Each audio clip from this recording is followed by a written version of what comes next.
The modern environment provides a volume and velocity of engineered hyperdopaminergic stimuli that our nervous systems never encountered during evolutionary history. From high-potency synthetics to frictionless digital feeds, the availability of immediate reward has scaled vertically. This split-screen diagram plots two intersecting realities. On the left, we see the exponential increase in rewarding stimuli. On the right, the climbing rates of clinical depression and anxiety follow a nearly identical trajectory. Cultural explanations often attribute this to a collective lack of willpower. However, behavioral fatigue does not explain an inverse proportion this consistent. As the absolute quantity of reward in the environment increases, baseline psychological well-being declines. To understand this decline, we look to the mesolimbic reward pathway. In the brain, pleasure and pain are not processed in isolation. They occupy overlapping anatomical regions and function as an integrated system. This system is governed by homeostasis, the biological requirement to maintain a stable internal equilibrium, regardless of external input.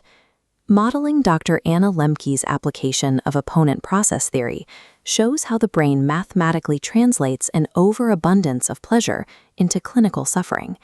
This biological requirement for balance suggests that anhedonia functions as a structural defense mechanism against the modern environment. This graph maps our neurobiological foundation. The horizontal equilibrium line represents dopamine's tonic firing rate, the continuous low-level release dictating our default mood. Now, we introduce a high-reward stimulus, like a rapid digital feed. The result is a phasic spike. Synaptic dopamine levels increase acutely, creating a sharp deviation upward from the tonic baseline. This area above the resting baseline constitutes the reward zone. Subjectively, this physiological climb is what we experience as intoxication or pleasure. The brain does not register absolute dopamine levels. It only registers positive deviations from the established baseline. Homeostasis dictates that the brain cannot tolerate prolonged deviations from its baseline, whether positive or negative. To counteract the phasic spike, the brain initiates an opponent process. This biological break forces the system back downward to restore equilibrium. This creates a deficit. The space below the baseline is the aversive zone. This downward dip translates to the psychological experience of a come-down, acute craving, or transient dysphoria. The physics of this process require the counterforce to be roughly equal and opposite to the magnitude of the initial stimulus. The neurobiology of pleasure operates like a fulcrum. Adding weight to the reward side causes an equal weight to pull down on the pain side to level the board. When we extend this timeline to simulate repetitive consumption over weeks or months, the mechanics of the system adapt. The brain anticipates these allostatic deviations. To protect against chemical imbalance, it proactively strengthens the opponent process defense. With each repeated spike, the dysphoric opponent process becomes larger, reacts faster, and lasts longer. The downward pull begins to overwhelm the upward thrust. This change is driven by the downregulation of D2 dopamine receptors in the striatum.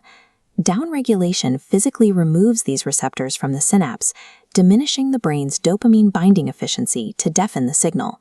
Tolerance constitutes a literal physical pruning of the brain's reward architecture, bracing the system against a continuous chemical onslaught.